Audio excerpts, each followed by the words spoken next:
وعلیکم ورحمۃ اللہ وبرکاتہ۔ محترم بھائی نے یہ ایک روایت کے متعلق پوچھا ہے۔ روایت لکھی ہے جی، نبی علیہ السلام نے فرمایا، میں علم کا شہر ہوں، ابو بکر رضی اللہ تعالیٰ عنہ اس شہر کی بنیاد ہیں، اور عمر رضی اللہ عنہ اس کی دیوار ہے، اور عثمان رضی اللہ تعالیٰ عنہ اس کی چھت ہے، اور علی رضی اللہ تعالیٰ عنہ اس کا دروازہ ہے۔ جی بخاری جلد 2 صفحہ 214۔ کہتے ہیں جی کیا یہ حدیث درست ہے؟ نہیں بھائی، جھوٹی حدیث ہے، یہ من گڑت ہے، اس کی کوئی حقیقت نہیں ہے۔ نبی علیہ الصلوۃ والسلام نے ایسی کوئی بات بھی بیان نہیں فرمائی، اور پھر یہ صحیح بخاری میں بھی ایسی کوئی حدیث نہیں ہے۔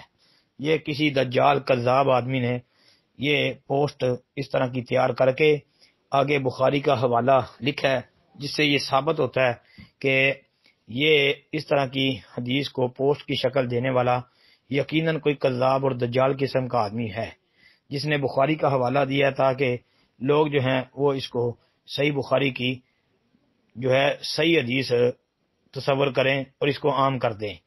تو میں حضرات سے یہ کہوں گا کہ اس کو بالکل آگے نہ پھیلائیں، بلکہ اس کی مذمت کریں، تردید کریں کہ یہ صحیح بخاری میں موجود نہیں ہے، بلکہ صحیح بخاری تو کیا صحیح ستہ میں یہ حدیث ہے ہی نہیں۔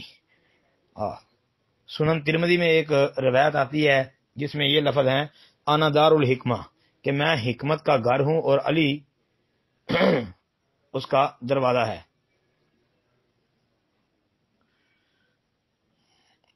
باقی وہ بھی ثابت نہیں ہے، وہ بھی ضعیف ہے جی۔ تو بلکہ امام ترمذی نے اس کے اوپر بھی کلام کیا ہے۔ پھر یہ الفاظ کے ساتھ روایت بھائی اگر دیکھنی ہے تو علامہ ابن جوزی رحمۃ اللہ علیہ کی کتاب الموضوعات اور دوسری رجال کی کتابیں مثلا میدان الاعتدال وغیرہ کے اندر جو ہے اس طرح کی روایت اہل علم نے لکھی ہے، لیکن اس کے اوپر کلام بھی کیا ہے کہ یہ من گھڑت روایت ہے، اس کی کوئی حقیقت نہیں ہے جی۔ شیخ البانی رحمۃ اللہ علیہ نے ایسی روایت جس کے اندر یہ بیان کیا گیا ہے مثلا کہ انا مدینۃ العلم و علی بابھا، کہ میں علم کا شہر اور علی اس کا دروازہ ہے، اس طرح کی جتنی بھی روایتیں آتی ہیں وہ یہ جو پوسٹ کے اندر الفاظ لکھے ہیں ان لفظوں کے ساتھ آتی ہیں، ان سے زیادہ الفاظ کے ساتھ بھی آتی ہیں، ان سے کم الفاظ کے ساتھ بھی آتی ہیں، یعنی مختلف روایتیں، کوئی ایک بھی ثابت نہیں ہے، ساری کی ساری ضعیف موضوع من گڑت قسم کی روایتیں ہیں۔